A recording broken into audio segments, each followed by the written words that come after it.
楚风，此次让你进入这祖武修行界，可绝非是让你带领我楚氏天族重新进入主域。若只是这样，其实进入祖武修行界并无意义，因为你迟早要离开那里。就算你在的时候带领我楚氏天族进入了祖武修行界的主域，那么当你离开的时候，我楚氏天族的人同样会被赶出来。楚氏天族的族长说道：“前辈，那您让我进去，到底是有何事？”楚风问道。楚风，祖武修行界的修炼资源有很多，但是最好的修炼资源都在主域之内。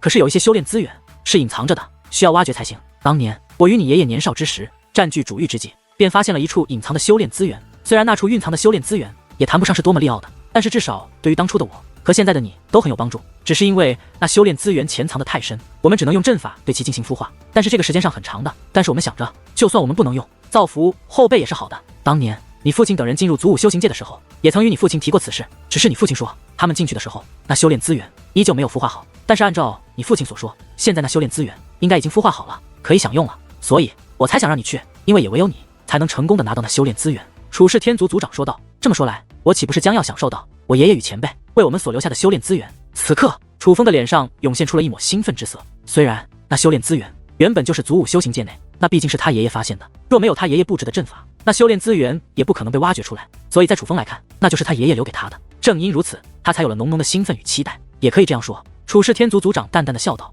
且在其说话间，便伸出手指点向了楚风的额头。当楚氏天族族长的手指与楚风的额头相碰撞之际，顿时一道淡淡的光华自其手指融入到楚风的脑海之中。这一刻，楚风的脑海之中不仅得到了一张地图，还得到了一座阵法。那地图便是那修炼资源所藏匿的地方，而那阵法便是找到那修炼资源的阵法，二者缺一不可。因为为了防止那修炼资源被他人所得，他爷爷当初可是费了不小的功夫，所以若是不知道这地图和阵法，想要找到他爷爷所藏起来的东西，那可是非常之难的。前辈，此次与我同去的还有谁？楚风问道。你怎么知道有人与你同去？楚氏天族族长笑着问道。您手上有5个修行钥匙，我只要1个便够，您总不会要浪费4个吧？楚风问道。的确，此次除了你之外，我还想让4个人与你同去，也当作是一场历练吧。楚氏天族族长说道。敢问前辈是哪4位？楚风问道。楚清、楚浩言、楚环宇、楚双双。楚清、浩言、环宇，他们3个你已经很熟悉了。至于双双，他的年龄比你们要大一些，今年已经快要300岁，可这个年龄其实在修武者之中也算是极小的。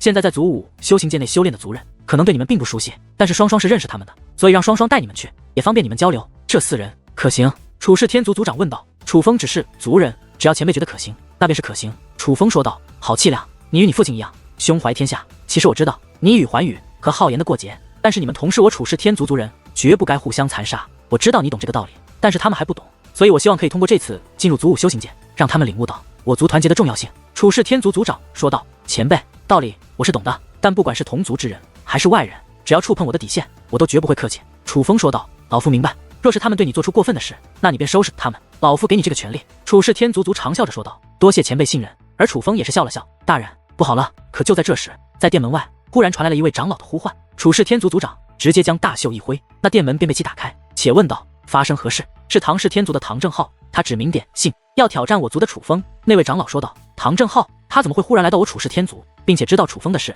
楚氏天族族长问道。与唐正浩一同来的还有黎氏天族的黎天佑。依我看，那唐正浩乃是到黎氏天族做客，刚好知道了黎岸之被楚风击败的事，所以通过那上界之门直接来到了我楚氏天族。那位长老说道。原来如此，这便难怪了。听得此话，楚氏天族族长却是眉头紧皱。见楚氏天族族长那皱着眉头的模样，楚风便知道这个叫做唐正浩的家伙怕是来头不小，于是问道：前辈，这唐正浩是谁？这唐正浩乃是唐氏天族的一位小少爷。值得一提的是，唐氏天族不仅仅是祖武星域现在的10大天族中排名第9的天族。巧合的是，这个唐正浩不仅仅是唐氏天族最强的小辈，在祖武10星之中也有名额，并且他的排名也刚好是祖武10星的第9位。这唐正浩与黎岸之的关系不错，今日来此，怕是想要替黎岸之讨个公道。楚氏天族族长说道。那这唐正浩的修为是何境界？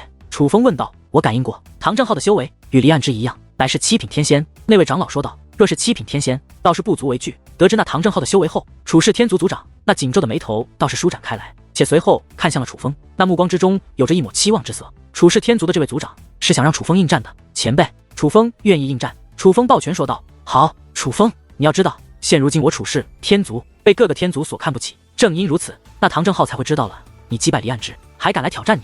借此机会，让更多的人知道我楚氏天族出现了一个如当初的楚汉仙和楚轩辕一样的天才，不失为一件好事。只是楚风这唐正浩能够击败黎岸之，名列祖武10星第9位，也绝非是浪得虚名。与他交战，你要小心。楚氏天族族长语重心长地说道。晚辈明白，绝不掉以轻心。楚风抱拳说道。随后，楚氏天族族长便亲自带着楚风来到了楚氏天族的边界处，在那里已经聚集了一些楚氏天族的族人，而外面也聚集了不少人。不过大部分人都是站在地上，似乎是出于对楚氏天族的尊重，并没有人敢在楚氏天族之外御空而立。但有2个人除外，这是2个小辈，并且皆不是大千上界的人。其中一个乃是黎岸之的弟弟黎天佑，而另外一个青年男子，他长得眉清目秀，但嘴角却挂着一抹邪笑，七品天仙的气息更是毫不掩饰地释放而出，所有人都能够感受得到。而他腰间那令牌上面的唐氏天族4个大字，更是透露出了他高贵的身份。此人自然便是那个唐氏天族的最强小辈，名列祖武10星第9位的唐正浩。眼下，唐正浩与黎天佑正在你一言我一语的叫骂着，那言语的内容大多数出于对楚风的嘲讽。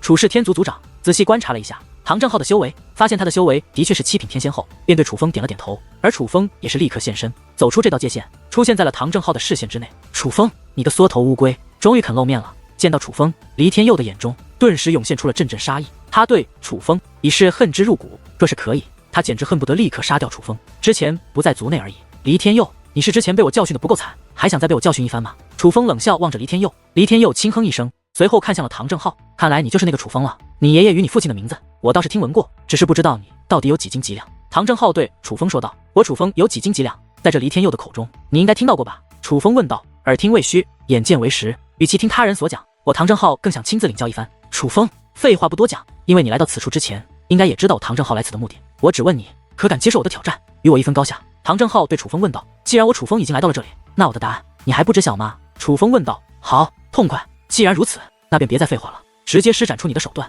让我们一分高下吧。唐正浩说话间，便释放出了天极血脉。天极血脉释放之后，他的修为瞬息从7品天仙提升到了8品天仙。但是紧接着，唐正浩的身上竟散发出蓝色的气焰，而那蓝色气焰虽围绕着唐正浩旋转，但是隐隐间却形成了一幅图案，那是一只蓝色的猛兽。与此同时，他竟然获得了逆战1品的力量，也就是说，此刻的唐正浩已是可与9品天仙一战。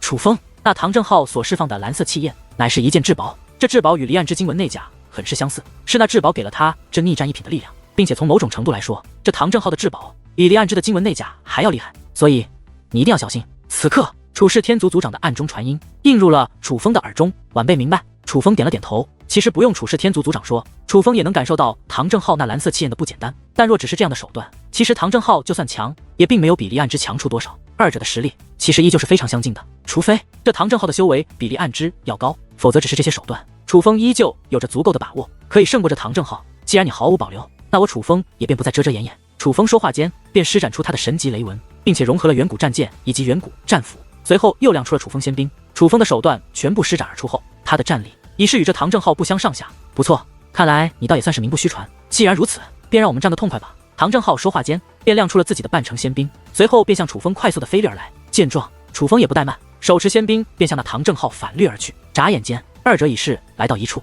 他们都没有施展任何武技，而是轮动手中的兵刃，分别向对方挥砍而去。两件兵刃相撞，顿时荡起漫天的火花以及强大的涟漪。但是楚风丝毫未退，可是唐正浩却被震退了数米开外。好，见此一幕，在场的许多人都是忍不住为楚风叫好。那不仅仅是楚氏天族的族人，还有其他势力的一些人。毕竟眼下楚风面对的对手乃是唐氏天族的唐正浩，所以楚风代表着的不仅仅是楚氏天族，还是大千上界。二者这一交手，楚风便占据了优势。身为大千上界之人，自然替楚风感到高兴，来一决胜负。可是，一击失败之后，那唐正浩却是不以为然，反而如同被点燃了斗志一般，手持半成仙兵便再度向楚风飞掠而来。而楚风自然也不甘示弱，手持仙兵便再度迎了上去。可是这一次，当楚风靠近唐正浩之际，他却忽然感受到了一股极大的压迫感。猛然间，楚风目光大变，他望着那已经靠近的唐正浩，眼中涌现出了一抹惊讶之色。原来唐正浩的气息再度提升了1品，此刻唐正浩的战力已经高过楚风足足1品。这唐正浩竟然隐藏了气息。看着楚风那满含惊讶的目光，唐正浩的嘴角则是扬起了一抹阴谋得逞般的弧度，那种笑容就仿佛在说：楚风，就算你现在意识到这一切，但是已经晚了，晚了，的确晚了。如此距离之下，如此大的实力差距，楚风已经没办法再与唐正浩继续斗下去，因为楚风已经被唐正浩的威压所束缚，只能眼睁睁地看着唐正浩手中的半成仙兵向自己挥砍而来，并且唐正浩手中的半成仙兵居然是对着楚风的脖颈挥砍而来的，他是要斩断楚风的头颅，这是要当众羞辱。然而就在唐正浩的半成仙兵即将砍中楚风的脖颈之际，忽然传来一声炸响，紧接着唐正浩手中的半成仙兵不仅被震飞开来，哪怕唐正浩自己也是倒退数步，那先前握着半成仙兵的手掌已是满含鲜血。此乃小辈争斗，身为强行插手，楚氏天族，你们还要脸吗？唐正浩对楚氏天族的方向大声骂道。不仅他知道，所有人都知道，现在的楚风根本不是唐正浩的对手，所以击退唐正浩的不可能是楚风，而是楚氏天族的高手。切磋归切磋，但此乃我楚氏天族领地，老夫不会容许你伤害我族之人。就在此刻，一道身影走了出来，站在了楚风的身旁，而此人正是楚氏天族的族长。哼，好一个不容许伤害你族之人，说到底还不是以大欺小。若此刻我族常站在此处，你可敢说此话？唐正浩问道。就算你族常站在此处，老夫也敢说此话。楚氏天族族长说道。很好，那咱们日后走着瞧。唐正浩冷哼一声，便转过身去，似是准备离开。可是忽然间，他又止住步伐，回过头来望向楚风道：楚风，今日就算我未能伤你，可依旧是我赢了。楚氏天族能护你一时，却不能护你一世。你日后小心点，因为祖武星域比你强的人可不止我一个。话罢，唐正浩的嘴角扬起了一抹冷笑，那是讽刺的笑容，也是嘲讽的弧度。楚风深深地记住了这个笑容。今日他被摆了一道，被这个唐正浩摆了一道。虽然不知道他是用什么手段隐藏了自己的真实修为，可他做到了。而楚风也的确是大意了。至于楚氏天族族长，则是什么话都没有说，而是带着楚风消失在了这方天地。回去的途中，那位先前禀告此事的长老忽然开口道：族长大人，属下无能，竟然没有洞察出这唐正浩的修为，望族长大人严惩。此事岂能怪你？连老夫都没有察觉到，唐正浩的真正修为并非7品天仙，而是8品天仙，说明此子身上有着连老夫都能隐瞒的至宝，是那至宝隐藏了他的修为。楚氏天族族长说完此话，又看向楚风道：楚风，老夫观察有误，今日害你受辱，你一定很恨我吧？尽管自己口口声声说没事，可是当楚氏天族族长看向楚风的时候，他的眼中却也是慢慢的歉意。前辈，此事不怪您，乃是楚风技不如人，不过胜败乃兵家常事，我楚风一路走来也绝非百战百胜。我输过很多次，但输不可怕，可怕的是赢不回来。但我楚风保证，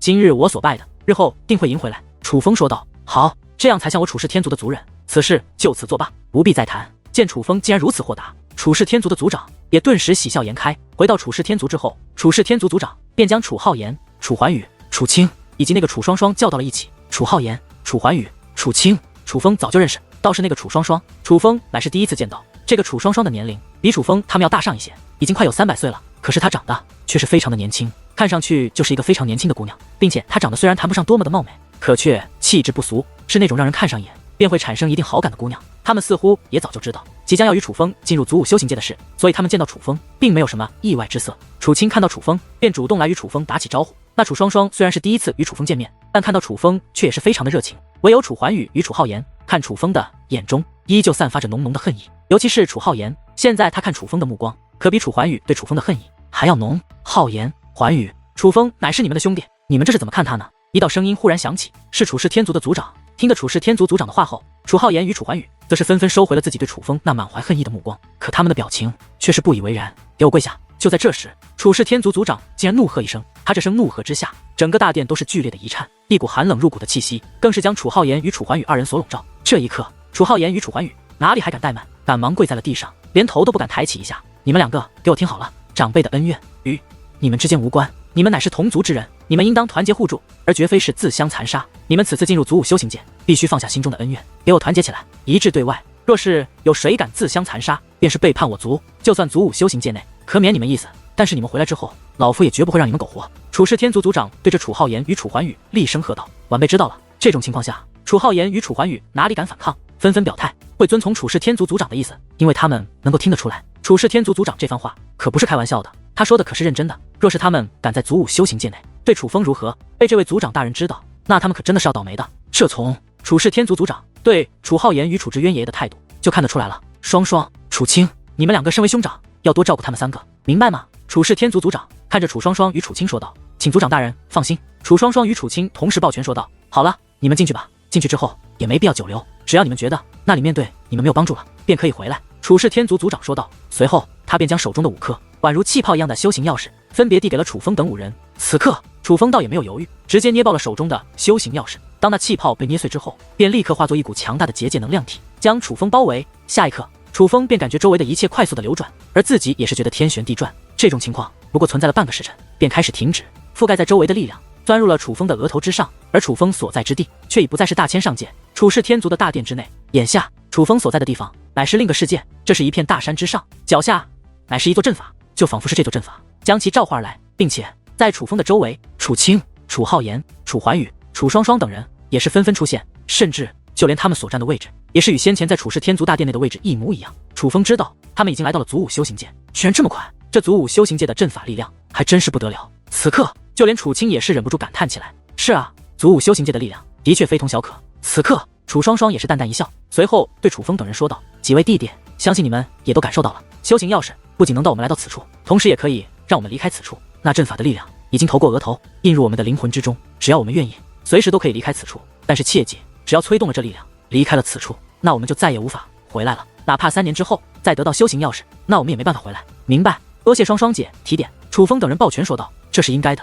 都是一家人，就不要客气了。这修行钥匙是定点传送的，凡是在我大千上界所寻到的修行钥匙，其实都会传送到同一个地方，所以我楚氏天族的族人应该就在附近。”楚双双说道：“在那边。”楚风指着西南方向说道：“通过天眼，楚风可以看到，在西南方向有着一座浩瀚的宫殿群，那里最高的高塔之上插着一面旗帜，那旗帜上面写着的正是楚氏天族4个大字。好，那我们就向那边去。”楚双双说话间便拔空而起，向西南方向飞掠而去。紧接着，楚风等人也是纷纷拔空而起，跟随着楚双双一同飞掠而去。怎么连一座守护大阵都没有？靠近之后，楚风不由眉头微微一皱。按照楚氏天族族长所说，这祖武修行界可是一处非常危险的地方。按理来说，就算这里是楚氏天族的大本营，可也随时会面临被其他家族攻打会侵略的危险，所以这领地本该有大阵守护才是。可是眼下靠近了楚氏天族的营地之后，楚风却发现这里根本没有张开任何的守护结界。但是紧接着，楚风就不仅仅是意外，而是有些失望了。他们已经走入了楚氏天族的宫殿群，可是竟然没有人发现他们。这在祖武修行界修炼的楚氏天族族人洞察力也未免太差了一些。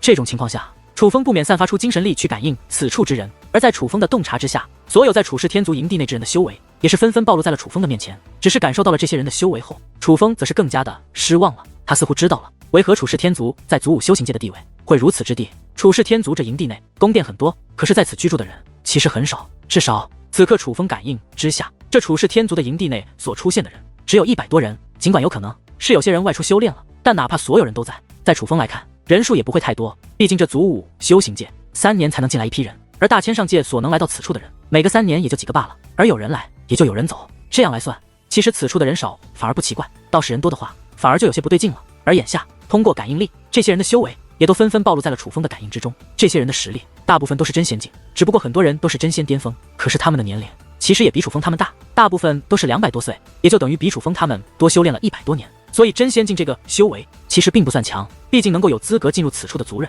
应该也都是有着一定天赋，被誉为天才之人。不过好在此处的人并非全部都是真仙境，有着32个人乃是天仙境，不过大部分都是1品天仙，其中最强的一位也只是3品天仙而已。这种实力也就难怪会在这祖武修行界内没有什么作为了。何人？忽然间有一道声音在前方响起，紧接着数道身影拔空而起，将楚风等人团团围住。楚氏天族的人终于发现了楚风他们，只是如此慢的反应速度依旧让楚风失望。这些人起初出现之时倒也是一脸的戒备，但是很快有人认出了楚双双，顿时面露喜色。双双妹妹，是你啊！这名最先靠近的男子年龄其实与楚双双相近，但是他的面相却很老，看上去像是一个中年人一般。他们2个站在一起很是不协调，不过他们看向彼此的目光却是非常的亲切，显然是老相识了。楚平大哥，许久不见，别来无恙。楚双双笑着说道。双双，还真是你，过了这么多年，你终于决定进入祖武修行界来修炼了，真是没想到在祖武修行界外居然也能达到9品真仙。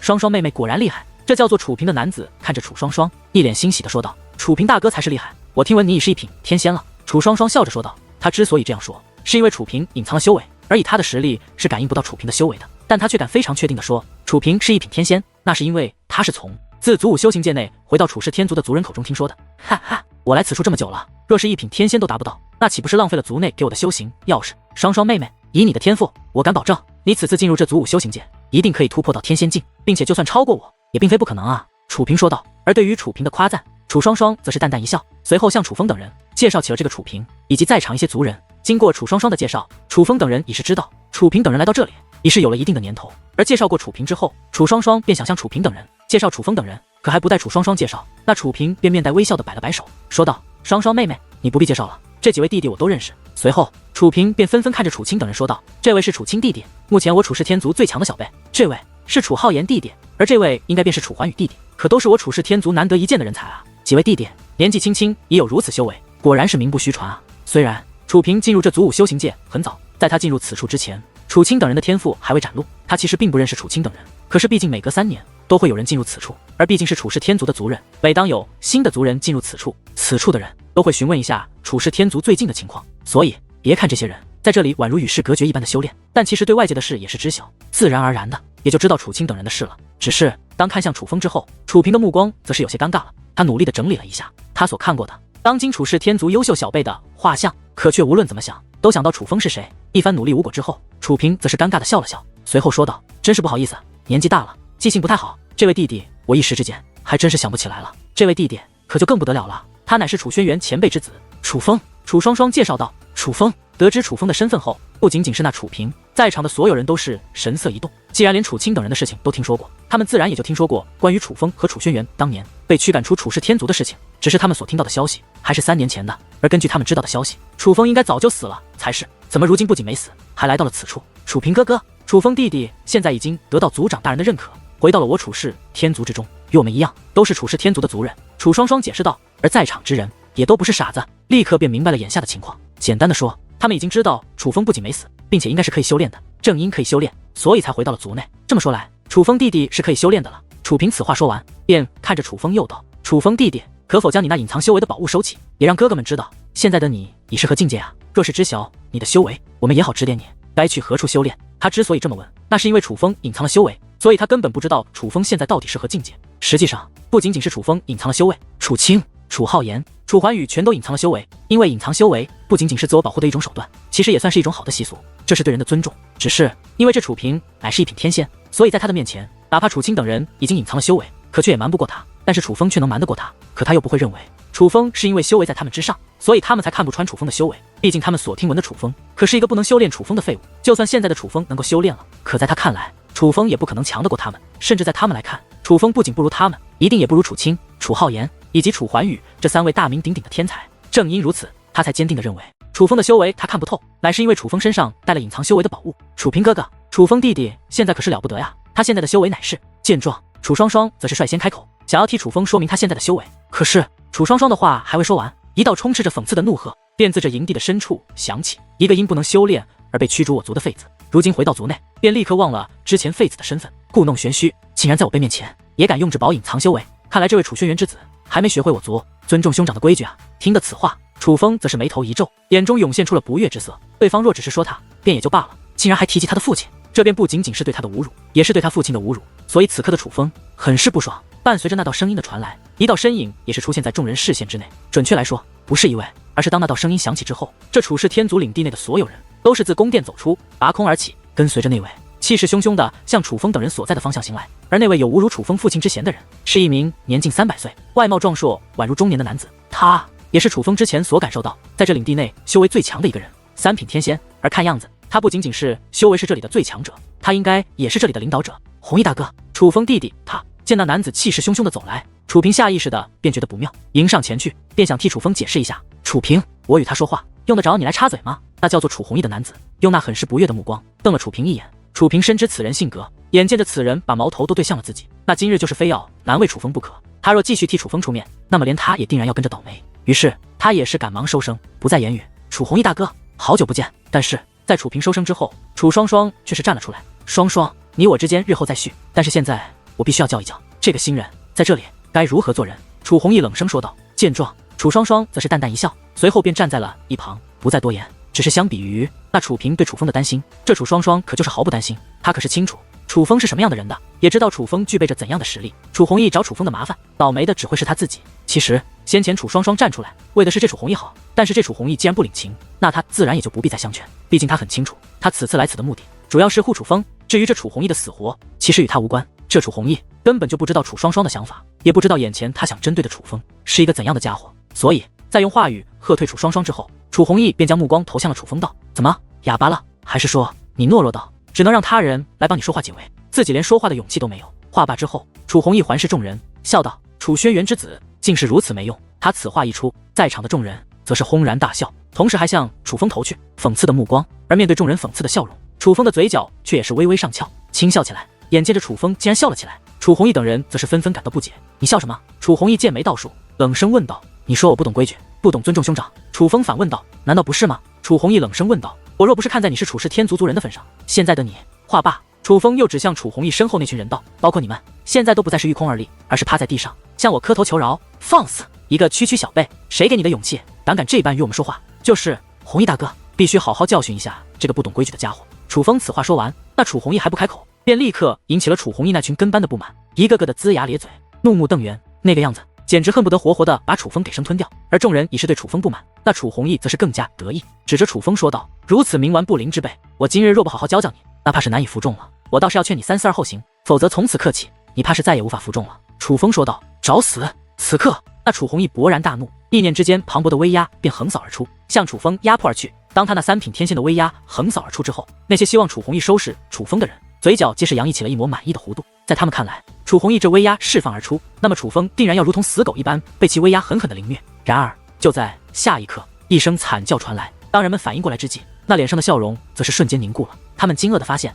楚风完好无损地站在天际之上，可是楚弘毅却已然跌落在了地上，一股极为强大的力量竟然将他压迫得进入了地底深处，一动都不能动。怎么回事？此刻众人皆是不解，因为楚风的威压是只针对那楚弘毅的，所以人们根本就感受不到楚风的气息，所以人们根本就不知道是怎么回事，更没有先过将楚弘毅压迫得跌入地底深处的会是楚风。而就在下一刻，楚风衣衫摆动，他的气息毫无保留地释放而出，覆盖了这方天地，映入众人灵魂之中。在场的每个人都能够感受得到楚风此刻的气息，这气息。这一刻，众人终于知道是谁将那楚弘毅轰飞入地。正因知道了这个答案，他们才会满面惊恐。莫说是那些先前难为楚风的人，就连楚平也是一脸的惊愕，不因别的，只因楚风的气息已经强大到了他们所有人都毛骨悚然的地步。我楚风修为虽然不强，但却在你们之上，我隐藏修为的时候，你们感应不到，很正常，这也算是不尊重你们。楚风扫视众人，冷声问道：“不是，楚风弟弟，是我们误会了，怪我们了。”众人连连摇头，甚至都不敢与楚风对视，眼中涌现出了浓浓的不安与惊恐。正所谓不知者不怪，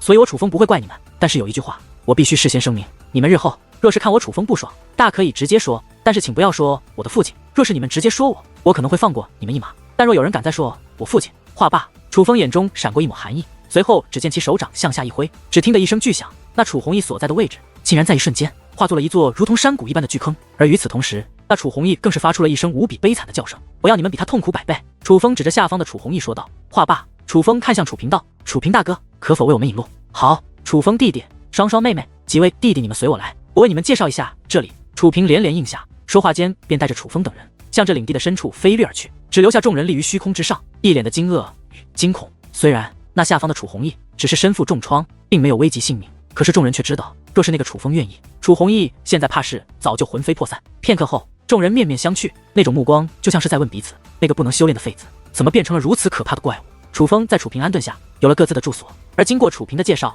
楚风等人也是得知，为何这里的人很少，但却有这么多的宫殿。搞了半天，许多宫殿都是前辈们留下的。而楚风也曾询问他父亲与他爷爷曾住过的是哪一间，但答案却是没有，因为他爷爷和他父亲所住的地方在另外一个领地，只是那个领地现在已经不属于楚氏天族了，被另外一个势力所占据。得知此事，楚风内心很是愤怒，暗下决心，一定要将那个领地夺回来。只是听楚平所说，那个占领楚氏天族领地的势力，不仅本身实力强横，身后还有大势力撑腰，而楚氏天族在这里则是无依无靠，所以目前来说，楚氏天族根本就招惹不起那个势力。楚风也曾询问那个势力具体的势力有多强，以及给那个势力撑腰的势力又有着怎样的实力，只是奈何楚平也没有给出准确的答案。楚风现在只知道占领了楚氏天族领地的势力叫做焚野妖族，而给焚野妖族撑腰的势力叫做青羽妖族。其实论及整个家族的实力，焚野妖族是不如楚氏天族的，只是因为身在此处修炼的族人比楚氏天族的族人要强罢了。但是那青羽妖族则是不同，无论是在祖武修行界内修炼的族人，还是整个家族势力，都在楚氏天族之上。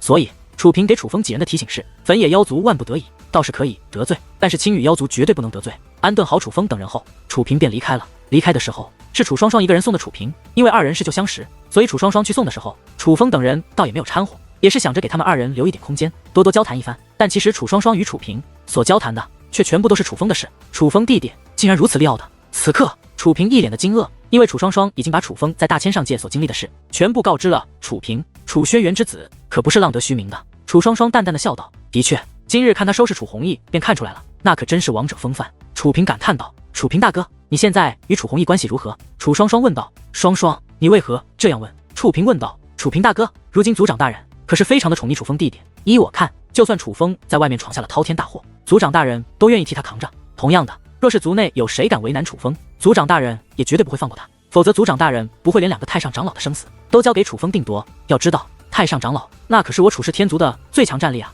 所以你若与楚弘毅关系依旧，你就提醒一下他，不要想着报复楚风，否则莫说楚风不会放过他，就算楚风会放过他，族长大人也不会放过他。楚双双说道。多谢双双妹妹提醒，此事我还真要与弘毅说一说。虽然自打来了此处，随着修为的提升，地位的提升，他便越来越不将我这个昔日的兄弟放在心里。可终究是兄弟，我不可能眼睁睁地看着他去得罪他的最不起的人。楚弘毅说道。这楚弘毅倒也是说到做到，在与楚双双分别后，便立刻找到了楚弘毅。只是当他与楚弘毅说明了此事之后，却遭受到了楚弘毅的斥责与驱赶。无奈之下，楚平也只得离开。只是因为担心楚弘毅，楚平却是一夜未眠，一夜未眠的。还有楚风，他自从得知他父亲与他爷爷曾居住的地方竟然被那粉野妖族所占领，甚至他父亲与他爷爷所居住的宫殿是否还完整保存都不知晓。楚风的心中就像是憋了一团火焰，无处发泄，实在是郁闷。若是忍不下这口气，那就去把那领地夺回来便是。女王大人说道。若我一人倒是无妨，可以不管不顾去做自己想做的事，但是这里不同，我一个人做的事会牵连楚氏天族的所有人。楚风说道。但是他们把你当族人吗？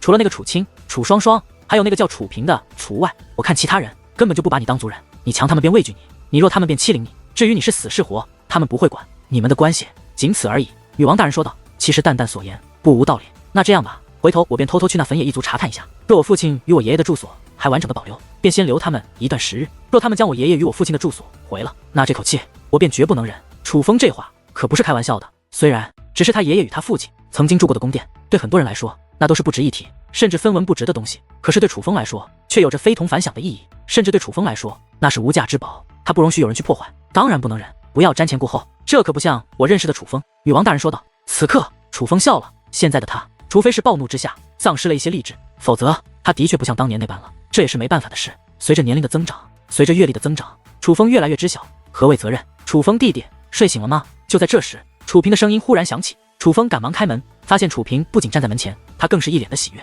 楚平大哥，什么事这么高兴？楚风问道。楚风弟弟，你可真是我们的福星啊，你居然刚来就仙河现世了。楚平很是激动地说道。仙河现世，那是何物？楚风问道。楚风弟弟，你出来看一下就知道了。楚平说道。听得此话，楚风则是走出殿门，抬头观望，这才发现此刻的天空之上竟然出现了变化。明明是清晨，本该是天空大亮的时候，可是此刻的天空之上却出现了一道道彩色的光华，那光华很美，似是一条条彩色的江河，布满了整个天空。但是楚风一眼就看出，这更像是一种预示，预示着将要发生的事。看来那所谓的仙河是这祖武修行界的一种修炼资源，只是不知道到底是怎样的修炼资源。楚风对楚平问道。楚风弟弟，如你所说，仙河的确是我祖武修行界的一种修炼资源，只不过这种修炼资源可是随机性出现的，平均1年会出现一次，但是时间是不固定的。可是你知道吗？这仙河在3个月前已经出现过一次了，按理来说无论如何都不会再出现了，但是现在居然出现了，并且是你一来就出现了，还不是你带来的福气。楚平说话的时候眉开眼笑，好是激动，就仿佛他真的认为这所谓的仙河出现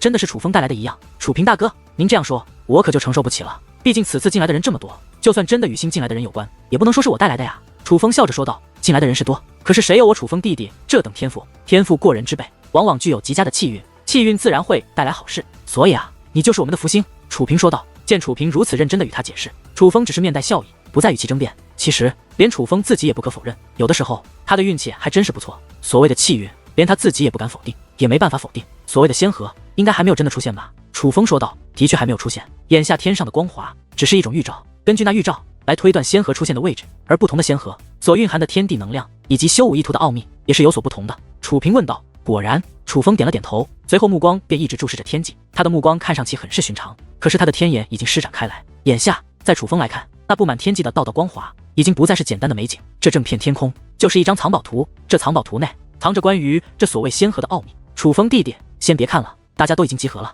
因为仙河出现，我们肯定是要集体行动的，所以我们还是先过去吧。楚平感受不到楚风天眼的厉害，自然而然的也就不会觉得楚风是在观察着仙河的奥秘，反而觉得楚风只是被那仙河壮观的美景吸引了。好，听得楚平一说，楚风倒是点了点头，随后便跟着楚平前往了这楚氏天族领地的一座高台之上。眼下高台之上已经聚集了不少人，就连楚双双、楚浩言、楚环宇、楚青等人也都在了，想必应该是楚平提醒了他们。但值得一提的是，那个楚弘毅也在，只不过楚弘毅的身上已经没有了昨日的伤。他看到楚风有些尴尬，但却依旧趾高气昂，他没有理会楚风，而是看了一眼，便继续向天际观望。这一刻，他的双眼竟然并射出2道光华，光华之内竟还有道道结界符咒流转。这样的目光直射天际，就仿佛连这神秘莫测的浩瀚天际他都能够洞穿一般。蛇纹级仙袍界灵师，楚风一眼就看出这楚弘毅的界灵师级别。事实上不仅仅是楚风看出来了，楚双双、楚浩言、楚环宇，包括楚青也都看出来了。正因看出来了这楚弘毅的界灵师级别，所以他们才没有像其他人一样一脸期待的注视着楚弘毅，等待着楚弘毅所观测的结果，反而是纷纷将目光投向了楚风。虽说蛇纹极仙袍界灵师已经算是非常厉害的级别，但是在如今的楚风面前，还是差了太多。毕竟楚风他可是重文级尊袍界灵师，而令他们欣喜的是，楚风此刻也在观察天际。虽然楚风的目光看起来非常的寻常，但是他们却知道，楚风绝对不是简单的注视虚空，而是在用他独有的手段观察那所谓的仙河预兆。终于，楚弘毅收回了目光，环视了众人，而这一刻，众人也是纷纷露出期待的目光，等待着楚弘毅所说的结果。大约在3个时辰之后，这仙河预兆便会消失。但是在这仙河预兆消失的同时，在我楚氏天族领地的西南方会出现一条仙河。楚弘毅说道：“弘毅大哥，有劳你了。弘毅大哥，那我们什么时候走？”众人纷纷问道，就连语气都充斥着敬畏，甚至谨慎。这也不怪他们，每次这种事情出现，都是楚弘毅来观察的。虽然楚弘毅说了是在西南方会出现仙河，但是具体方位还要楚弘毅来确定。正因如此，眼下众人才会这样依赖着楚弘毅。只是面对众人那渴望的目光，楚弘毅却并未理解开口，反而淡淡一笑后才道：“大家不想错过这次机会，对吗？弘毅大哥，您瞧您这话说的，仙河正常来说每年只出现一次，虽然时日不多，但绝对是我们再次修炼少有的机会。现如今这仙河竟在3个月后再度出现，我们自然不想错过，也不能错过啊！”众人纷纷表态，这的确是难得的机会，但正因为进入仙河修炼是集体性的，所以我觉得我们有必要选出一个首领来，也方便行动。楚弘毅说道。楚弘毅此话一出，众人纷纷神色一致，下意识的便看向了楚风。他们都不是傻子，楚弘毅此话一出，他们便立刻明白了楚弘毅的意图。